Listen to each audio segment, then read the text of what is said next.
ঠাকুরগাঁয়ে বজ্রপাতে ৩ জন মারা যাওয়ার খবর পাওয়া গেছে। এ সময় আহত হয়েছেন নারী শিশুসহ আরও ৯ জন।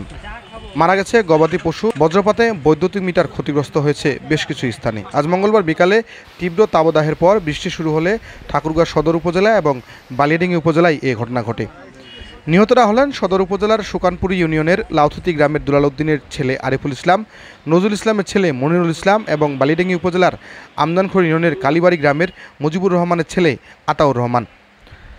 আহতরা হলেন আমদানখড়ি ইউনিয়নের ৭ বছর বয়সী শিশু রুমান, ১৩ বছর বয়সী কিশোর রানা, ১০ বছর বয়সী শিশু সাকিবুল, ফুলতলা গ্রামের ৮ বছরের শিশু ফয়সাল, উদয়পুর গ্রামের আস্তাফুল ইসলামের স্ত্রী মঞ্জুরা বেগম। এরা সকলেই বালিয়াডাঙ্গি উপজেলা স্বাস্থ্য কমপ্লেক্সে ভর্তি আছেন। এছাড়া সদর উপজেলার আহতদের পরিচয় পাওয়া যায়নি। আমদানখড়ি ইউনিয়নের কালীবাড়ি গ্রামের আব্দুল মালেক জানান, ৬ বন্ধু মিলে বাড়ির পাশে বসেছিল। হঠাৎ বৃষ্টির সাথে বজ্রপাত শুরু হলে তাদের উপর এসে পড়ে। এ সময় রানা ও আতাউর রহমান গুরুতর আহত হয়।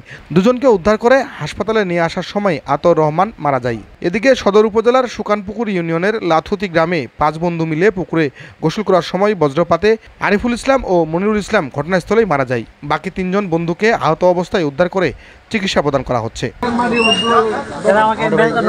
ঠাকুরগাঁ সদর থানার ওসি এবং বালিয়াডাঙ্গি থানার ওসি ঘটনার সত্যতা নিশ্চিত করেছেন।